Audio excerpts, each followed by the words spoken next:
Would you hop in a hot air balloon? Would you go high into the sky in a little wicker basket, a little flame next to your head? Some of you would. Some of you wouldn't. But I can almost guarantee nobody will want to after hearing our first story. And then we meet two boys who are riding their Razor scooters through the neighborhood. They're just having fun, kicking their feet and gliding down the street. But little do they know they're actually about to open a portal that distorts time itself. Today on Dead Rabbit Radio.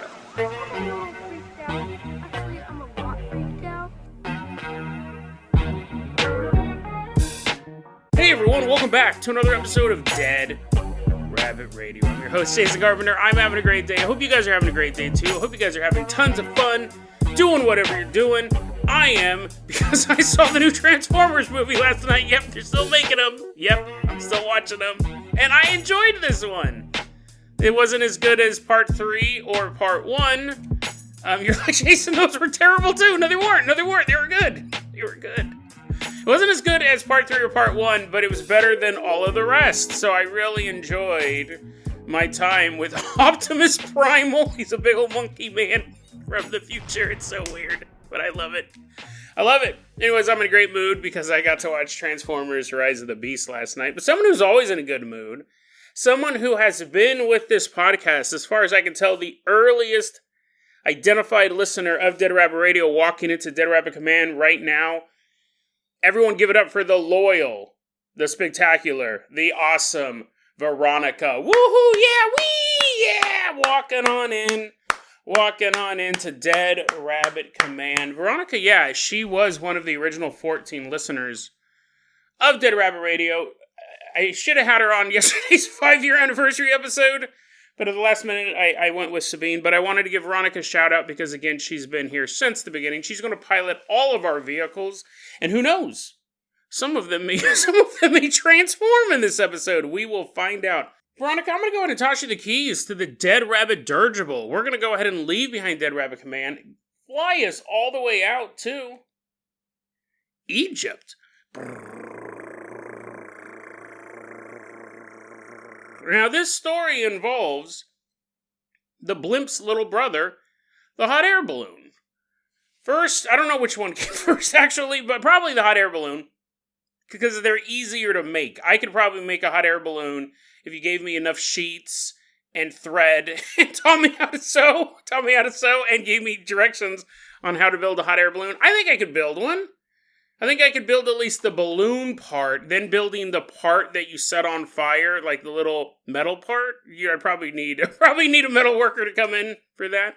But I imagine hot air balloons were first, and then someone goes, oh, I can make that bigger, I can make it better, let's start making dirigibles and zeppelins and blimps. But the story involves the dirigible's little baby brother, the hot air balloon. Apparently, and this makes sense, apparently in Egypt, there's a huge tourism industry, obviously. You can walk around these famous sites, the Valley of the Kings, the pyramids, and go, wow, that's way smaller than I thought it would be. That's what I hear most from people who actually visit the pyramids. They go, they're smaller than I thought they would be. In Revenge of the Fallen Transformers 2, when a Devastator climbed up the pyramid, it looked huge. But you can walk around the pyramids. You could ride a camel around the pyramids, not up the pyramids. I would pay for that. And also, let's say that you don't want to do either of those things. Let's say that you're from another country and you're like, you know what? I do enough walking where I'm from. I want to fly. There's a big hot air balloon industry in this area where you have the Valley of the Kings, the River Nile. So you hop in a balloon, hot air balloon, and it flies you around the area and you can look down at all of it and not move, not walk, rest your little leggies. It's a huge tourist thing to fly in hot air balloons all around this area, the River Nile and Valley of the Kings. All of it. Well, on February 26, 2013, you have all these hot air balloons taking off. All these tourism companies are like, go up into the sky, mighty balloon. I guess you can't steer a balloon. I found that out when I was researching this. You're just in it, and then the captain, there's a captain, he has a little hat, he has a little wicker hat to match the basket. He's the captain / pilot, and they basically go, well, we're gonna float around here for a while, but we don't know where we're gonna land. A lot of that depends on the wind. And the balloon will just land. They can kind of they have radios, right? And there's people on the ground looking up, and they're like, hey, Charlie, we see your balloon is going west. And they drive it, his ground team drives it a pickup truck, and they kind of follow the balloon, slowly descends, and there's ropes lowered, and the ground crew grabs the ropes and help kind of guide it in. But they don't know exactly where it's going to land. They kind of have to figure that out as it's flying. Now, all of that information is interesting to me and highly relevant to this story because none of it goes right. This story is terrifying. It's not just a terrifying story of human misery, it's also a story of how just unsafe the world is. I know that, Jason. I watch the nightly news, but it's a little more than that. Let's get into this. February 26, 2013 at 7 in the morning. And the captain of this hot air balloon is operated by Sky Cruise. This captain goes, come on board, everybody, get on board my balloon. I'm going to take you up. We're going to go flying around. How many people, first off, do you think are in this balloon? Because I'm thinking around the world in 80 days. You got a man, a woman, a kid, and a dog. And you're kind of bumping elbows with these people. There's 21 people in this balloon, including the captain. 21 people are crammed into this wicker. I'm assuming it's a pretty big wicker basket. They're crammed into this wicker basket, and the captain's like, is that all? Is that all, ground crew? You ready? So you just drive around, and we'll land eventually. Let's go. And the flames shooting up into the balloon, and it's filling with hot air, which is why they call them that. I bet you didn't know. You're like, what's a hot air balloon? How does this work? The balloon lifts off into the sky. This tourism industry has been around for years. They do this every single day. Well, let's flash back 2 years earlier. In 2011, there was a revolution in Egypt where they overthrew the president of Egypt, which, was obviously big news. I could go on and on about that. I found that period in history so fascinating, but I gotta focus on this hot air balloon. But basically, the president overthrown, and that was really bad for the tourism industry because Egypt, one of their main industries is tourism. People want to come out and see these sites that have existed long before even the Bible was written, like these ancient sites. People want to go out and see it. But tourism tends to take a bit of a hit when there's armed warfare in the streets between the people and the government. So people are like, I don't know, maybe we'll go to Florence this summer, kids. I've been reading some crazy stuff going on in Egypt. So the tourism industry took a hit, but the revolution is over at this point. The president's been overthrown, and it's slowly coming back. The tourism industry is slowly coming back. But what happened was the new government, think about it, you overthrow a president, you're the revolutionaries, you overthrow this government, and you're like, oh my God, we did it. We actually didn't expect this to actually work. Everyone's like, it's pretty touch and go there for a while. Now we got to make sure that people have water in their homes, that the garbage service is still working, all of this stuff. Plus, prevent another revolution, prevent any sort of coup. We got to do all this stuff. So you have to imagine when you're looking at the big picture, there would be certain things that would kind of fall to the wayside. And one of these things we will quickly learn, and the government investigations into this after what happened, was hot air balloon safety. Because this is a big part of their economy. The original government had all these rules and regulations involving hot air balloon safety. But when there's an armed revolution, when people are getting killed in the streets and the revolution is successful, we got to worry about all these big things. I'm sure someone came to the new people in charge and they're like, hey, I know we got all this stuff to take care of, but we probably should check on those hot air balloons. And they're like, what? I mean, yeah, eventually we got to make sure that the plumbing still works. So it started to get really, really lax. There were investigations into what we're about to get into where They're like, did anyone check? Did anyone check on these hot air balloons? Because the companies are going to do what they need to do to continue to fly, even if it means skirting a safety rule here and there. February 26, 2013, we're in Luxor, Egypt. That's the city where all of this stuff is located. At 7 in the morning, this hot air balloon takes off through the sky. The balloon has already done its tour of the area. Captain calls into his ground crew, hey, we're headed due east. Meet us there, get in the pickup truck, drive around. We'll be over there.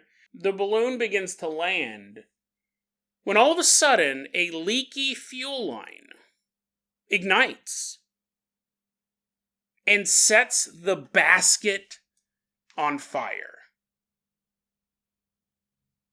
So you have 21 people standing in this wicker basket, and luckily at this point, the balloon is coming down to land.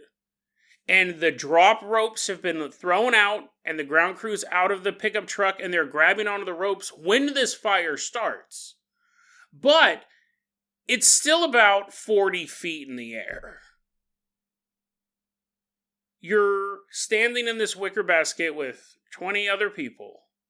A fire erupts in the sky on what you're standing in, and you look over the side and there's a 40-foot jump.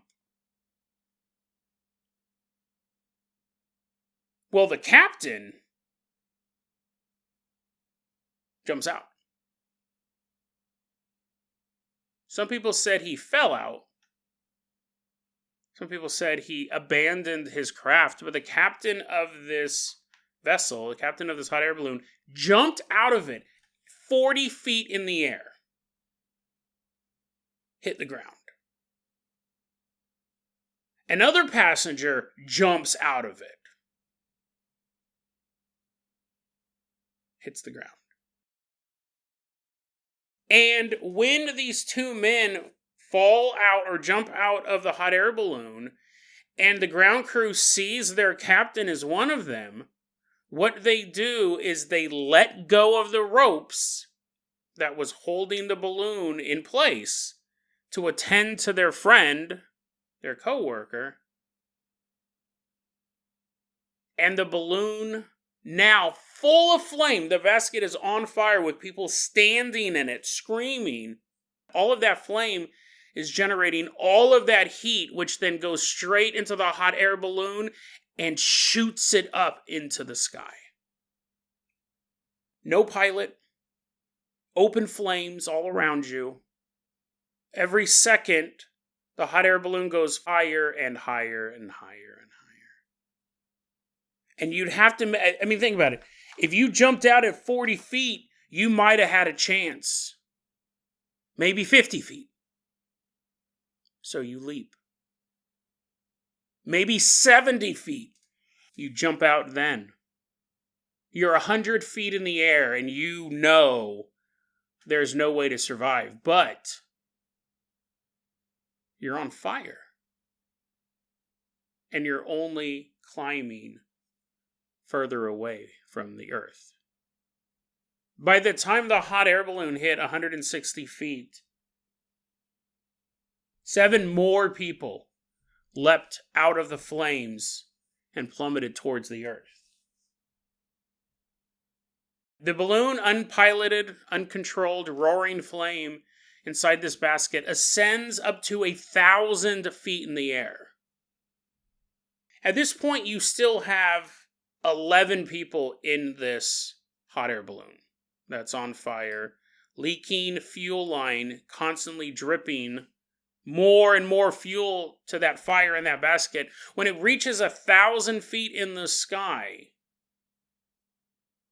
the fuel tank explodes. This part was caught on video from someone in another hot air balloon.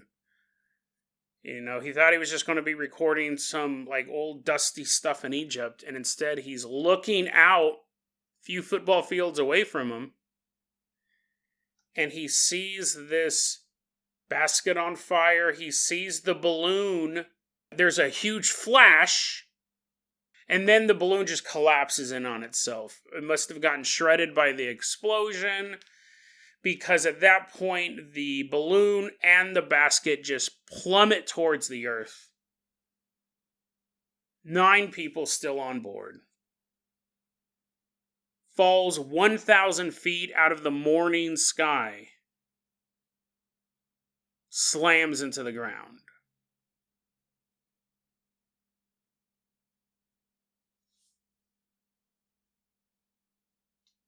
There was only 2 survivors out of all 21 occupants. 2 survivors. One was the captain.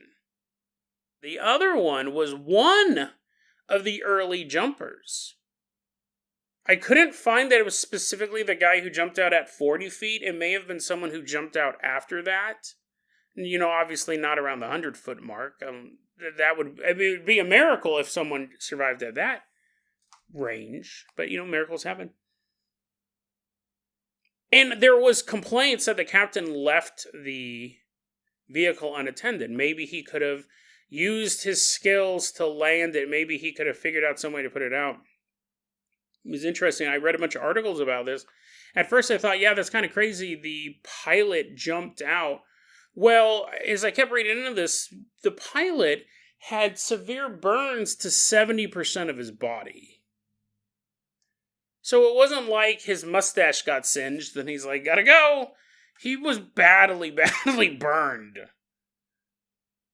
And I think there is a human instinct. He's not like, oh, I'm a hero. I'm going to be a hero today. He's all working through the flames. Like, we want to think we would be able to do that. We want it. But, when your body is 70% burned, I think just animal instinct kicks in.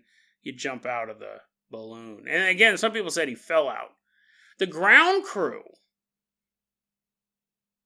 that their problem was letting go of the ropes to go save their captain. They could have possibly at least contained it, kept it low enough, or brought it even lower so more people could have gotten out. People pointed fingers all over the place, but all of the fingers ended up being pointed at the government because at the end of the day, they weren't enforcing their regulations that the previous government had set up. It had been 2 years. They go, we get it. You overthrew this dude, and you guys got to count the bullets and make sure you got enough tax dollars coming in to support next year and all that stuff. But you should also be doing these safety checks. Other people obviously said the company themselves should have taken responsibility for it. It's not the government to make you be safe. You could have also been safe.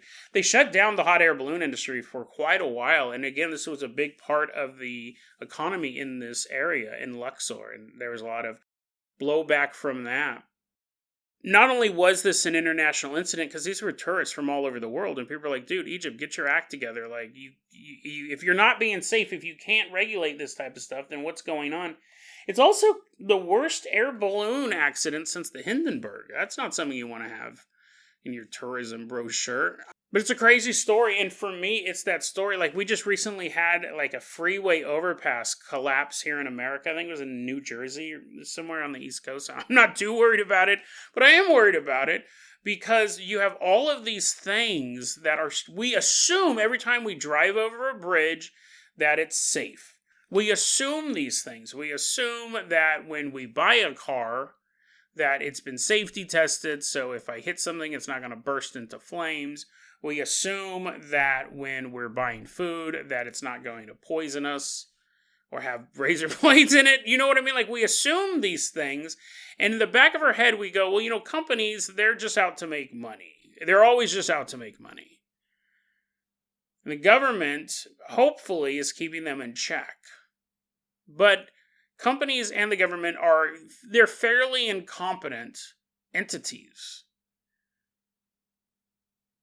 And until something like this happens, we don't think about it. Until there's a freeway overpass or a train derailment or a bridge collapse, we just assume that what we're driving across is safe. What we're living near is safe, and that people do have our best interest at heart. And they actually have regulators coming out and going, well, I noticed this bridge is missing half its rivets. You got to fix those by Tuesday. But in reality, that's not happening. It could be because of laziness. It could be because of corruption, bribery. It could just be because of a million reasons. But when these 20 people got in this hot air balloon, they thought they were going to have memories that they would be able to share with their loved ones forever. Video footage and photos, and just looking out at the rising sun over the Egyptian landscape from a hot air balloon. And instead, because of bad business practices, apparently there had been issues with this fuel tank before. They had, a year or two previous, they had to repair something on it. They knew, the company that ran this knew that it was kind of, not makeshift, but they were doing kind of rigging it as they went. And because you didn't have to worry about safety investigators, well, yeah, sure, this will work. Obviously, the captain didn't think, he's not like, I want a little workman's comp. I hope I blow up today. They wouldn't have thought that was a thing. But if you notice something that was a little off in the engine, whatever. We ran it 100 times yesterday. Nothing bad happened. We can run it 100 times today. And instead, because of laziness and negligence, 19 people died while on a ride over the Valley of the Kings. It's a creepy story, and it does make me think, like, what other dangers are out there that we just assume are being regulated. Veronica, I'm going to go ahead and toss you the keys to the Carbonocopter. We are leaving behind Egypt. Fly us all the way out to a suburban neighborhood. It's funny, I just took a break. I actually left. I recorded that first segment, walked down to Walmart to pick up a prescription, and as I was walking back, I see this huge cement mixer truck driving towards me. I'm walking in the bicycle lane. There's no sidewalk there. Cement mixer truck's coming towards me. The first thing I thought was, might be Decepticon. They might know that I know too much about the Transformers. But then I thought, I hope that truck's had a safety inspection. Like, I hope that the tires are filled with the right amount of air, and that, it's funny because, I don't want to go back on that same story that I just spent a ton of time talking about, but that thought was going through my head. Like, I assume that car, it's not even a car, it's a massive truck, has recently and successfully undergone some sort of safety inspection, but we just don't know. We just take chances. Just take chances every time we do anything, every time we exist. But now we're in this, and I say this is a suburban neighborhood. I'm not actually for sure. We don't know the exact location on this story, but it's more than that. I imagine suburbs like the suburbs I grew up in. This one seems to have it has like an alleyway in between houses, so it might take more like on an inner city type of neighborhood, but just so you can picture it, it's lines of houses, and then there's this alleyway that cuts through all of the backs of the houses, so that's where this story takes place, just so you can picture it. We're about to meet two kids. One of them these aren't their real names, one of them is a guy we're going to call Logan. He's 10 years old, and he's playing with his friend Charlie, who's 13. And they're playing outside on their Razor scooters. They were all the rage for a long time, the Razor scooters. I never was on one. They came out far after I was a kid. But Logan and Charlie are within the proper age to be playing around on their Razor scooters, and they're out in this alleyway in between the houses, and they're just having fun, scooting around. Logan, the one who posted this story, said, while we were on our Razor scooters, across the alley at a neighbor's house, there were other children playing basketball. He said there's about 4 or 5 boys shooting hoops, while Logan and Charlie are rolling around on their Razors. And Logan goes, you know what? Let's make a figure 8. Let's roll around our Razors in a pattern and make a figure 8. It's really interesting, because I'll have this in the show notes, obviously. Despite the fact that he calls it a figure 8, he draws an illustration of the pattern him and Charlie took with their Razor scooters. It doesn't look like an 8. I don't know if these kids need to spend a little more time in school and less time on their Razor scooters, but he says let's do a figure 8, and they start going in this certain pattern, and you'll see it in the show notes, and You may want to have access to this, because if this story is true, if they actually tapped into something, you could do it too. I don't know what the benefit would be, but just for raw, unlimited power, maybe. Logan and Charlie start doing this design. They start kind of weaving in and out, making this design on their Razor scooters, forming this pattern in their movement. And the whole time, they hear the kids playing basketball in the house across the alley. Yo, man, pass me the pill, boing, boing, wee, yeah, you guys scored another one, Jimmy, yeah. Now it's my turn to throw a three-pointer. What? Get him, guys. Basketball game's going on. Logan and Charlie continue to roll their Razor scooters in this particular pattern. They're still trying to make this figure eight. I guess that is their ultimate goal, but they keep going in this weird direction. Come on, man. Pass it over here, Jimmy. Ba-boing, ba-boing. Thank you, man. And now it's my time to shine. I'm going to make a shot. Here we go. Whew.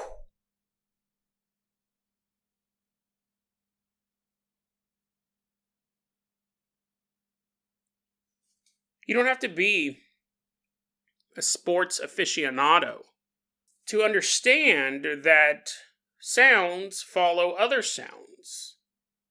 If somebody throws a basketball through a hoop, fall through the net, hit the ground, boom, boom, boom, boom. And Logan and Charlie weren't watching the game. They were playing on their Razor scooters, but the game was so close to them, they were hearing everything. And Logan said, I heard the guys playing.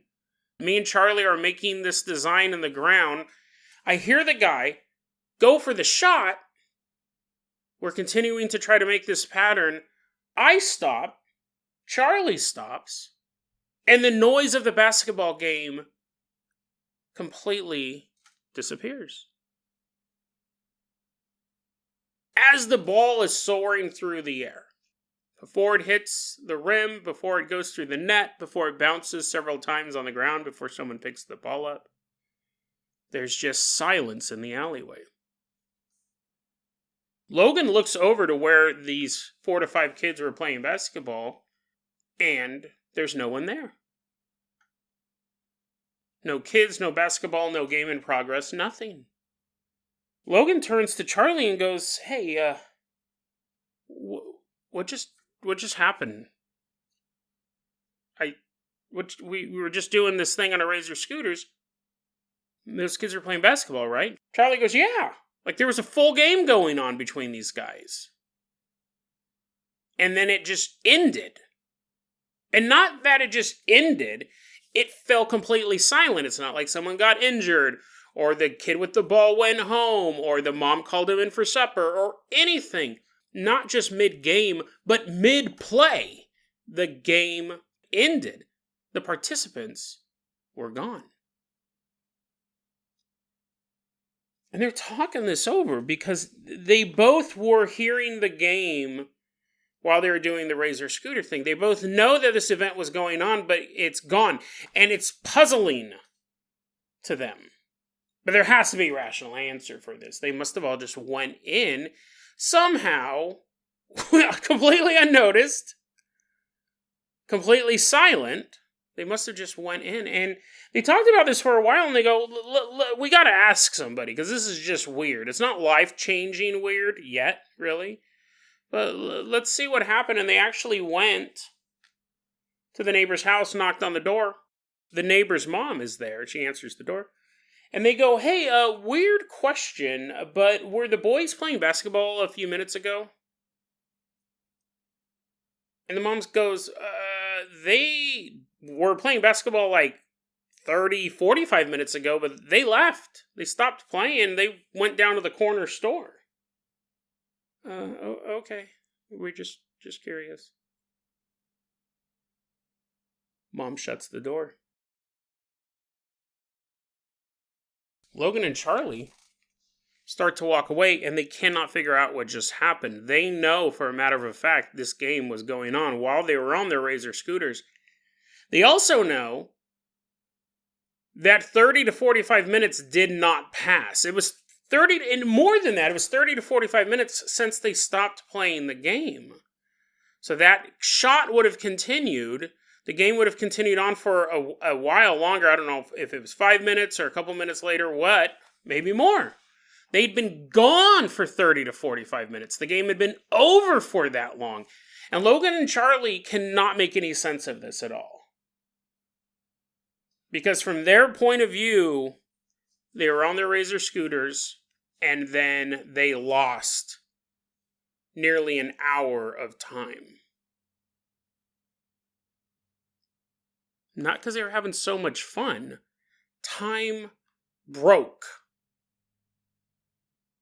And Logan goes, listen, I don't know, even to this day, what happened. We were kind of banding about a couple different theories, and even now I don't know. Is it possible that we were abducted by aliens? I mean, that's obviously going to the most paranormal answer. Is it possible that we switched dimensions somehow?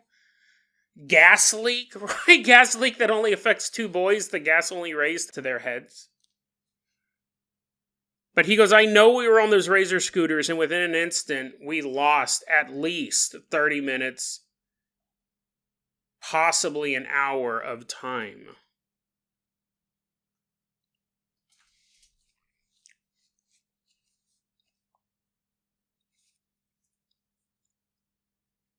It's an interesting story. Just yesterday, we were talking about the power level that would be required to cause a Mandela effect type situation. Lost time. Now, listen, I understand, like, we've all been in a situation where we're watching a movie, playing a video game, reading a book, and we lose track of time because we're having so much fun. We're so enthralled. But this is the level of you're reading a book, it's a really good book, and you're cooking something. And when you put the book down, oh my God, I forgot to take the chicken out of the oven. You go, not only is the chicken already out of the oven, somebody ate some of it, and there's dirty dishes in the sink. That's what we're talking about here. It's not just being distracted. Time, something happened in this alleyway, and the thing we have to ask is it possible that the pattern they were laying out disrupts the time stream or opens a portal into another dimension? Did they switch realities? Sometimes when we look at Mandela effect type things, we can go, what might have happened is what we call quantum suicide, where you had an event where you could have died. You died in one reality, switched to reality where you're still alive. They weren't riding Razor scooters through traffic. They weren't chasing dump trucks down the freeway. They're in a neighborhood just rolling around in an alleyway. So it's not like they were in a high-risk situation. I mean, this alleyway could have been also a high-traffic area, but you know what I mean? Like, what I really want to narrow it down, is it possible that the pattern that they did had some sort of effect on the environment? And that's why I found this story on the X board a while back, and I thought, super interesting story. The fact that he was able to illustrate the pattern makes it possible that you may be able to replicate it. You may be able to make this pattern on your own. And that might sound far-fetched. A long time ago, it was episode 150. We covered a story that I had read about way before I started doing the podcast, and I absolutely loved this story. When I started doing the podcast, I was like, oh, I gotta find that story. It's about what happened at a 3M factory. 3M, like, they make the Scotch tape, they make all of those adhesives, they make a ton of different products, but they had these rollers that in the morning, this is a crazy story, I'll put it in the show notes. In the morning, when they first fired up these machines, it created a force field in between these two giant rollers. You couldn't walk through the middle of it. You would get repelled like a force field from a sci-fi movie. You couldn't move through the area that was between these two rollers. And they thought it was this crazy thing, and they told the boss, and the boss came down and was like, quit goofing around. And then he realized that it worked, and then had a mechanic come in and readjust the rollers. So then they worked, because they had worked previously just fine. Something was off about them, probably a good safety thing. And when he saw this in real life, he goes, well, just get a mechanic down to fix it. And they were able to readjust the rollers. They didn't really look into what was causing this possible life-changing technology. I said, what if the military could use something like this? And went back to normal. The force field effect left. Very, very interesting, because I think we have all these rules and laws of physics, but I don't think, while a lot of them, the world of paranormal, we believe that some of them are fluid, but while a lot of them, most of them, can be quite rigid, it doesn't mean the powers that connect them are strong.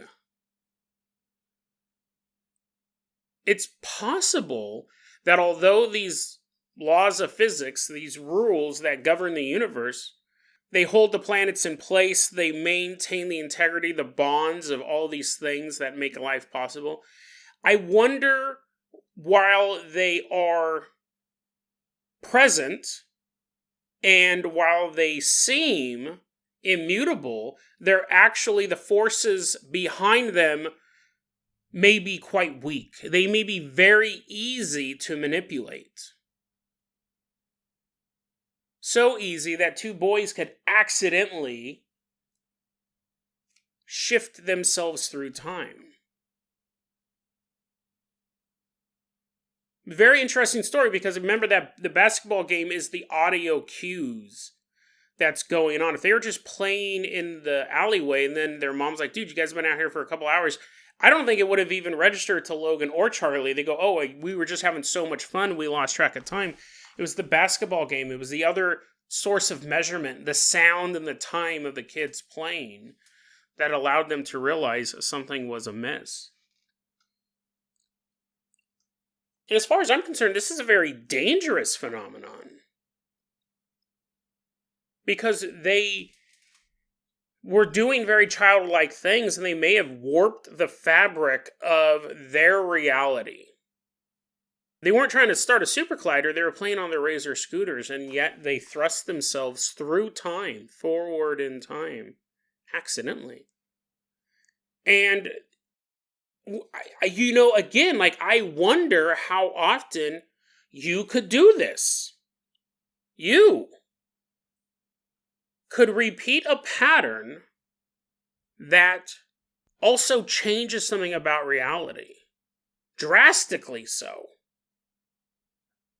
Because this was nothing. This was these kids playing on a Razor scooter. They didn't plan on doing it. It was accidental. And they did this. And is reality so easy to shift through? Is it so easy to break the laws of physics that if you went to grab the salt shaker and you go, no, I want the pepper, and then you grab the pepper and you move it 3 inches and you go, no, this requires salt, and you grab that again and you go, it's honey what I really want, and you get up to go to your kitchen cabinet to grab the honey. That was the code. That was the cheat code that shifts something in your world. Now, these boys just moved ahead in time. Like I said, minimum a half hour, maximum an hour. And alarming, right? Confusing, perplexing, all of that. But, it didn't change anything as far as they could tell drastically. But what if there are other cheat codes out there that could?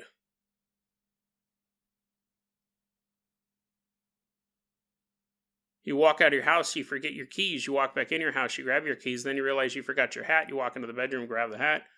Walk out, check yourself in the mirror, walk out of your front door, and you fall into the infinite void. Who knows? It could be a pattern that you would never do, but on that particular day, in that particular moment, that pattern was all that needed to be done to thrust you, not just forward in time, but to a multitude of possible horrific or amazing scenarios. Who knows? It's so weird. This is such a bizarre story. What I find so interesting about it is there are people who would give their left arm to have access to this kind of power. And just like the 3M factory, just like imagine if you could build a military base that you just couldn't enter. You could not enter it. There's a force field around it. It's stopping bullets, it's stopping bombs. You'd have to have a special way in. But I'm sure you can figure that part out. I'm sure you can figure that part out if you have a force field. If you could somehow move forward in time travel is really what it is. If you could stay the same age and do this pattern and end up not an hour into the future, but 100 hours into the future, 1,000 hours, 1,000 years. Discovered accidentally by these children.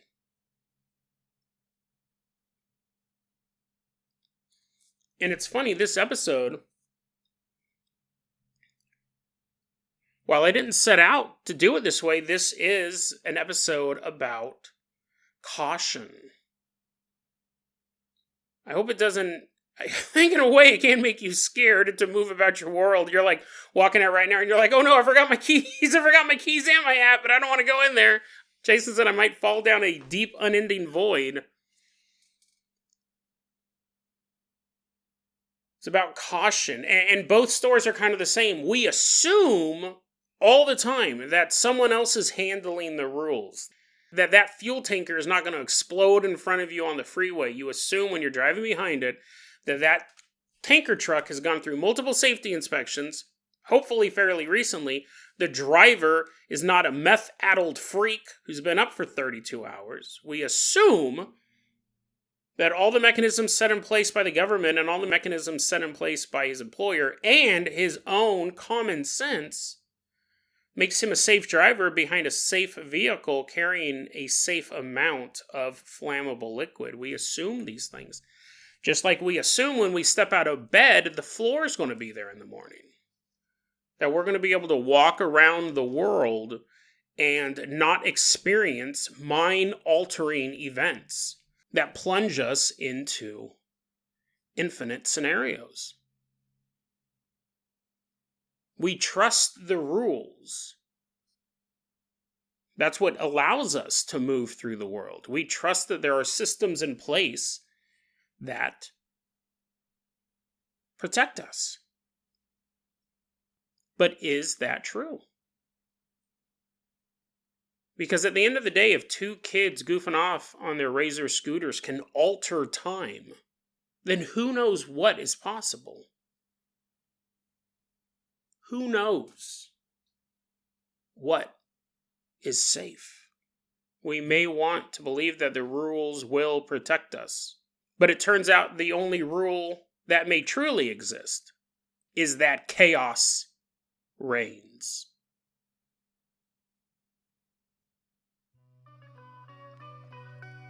DeadRabbitRadio@gmail.com is going to be our email address. You can also hit us up at Facebook.com/DeadRabbitRadio. TikTok is at DeadRabbitRadio.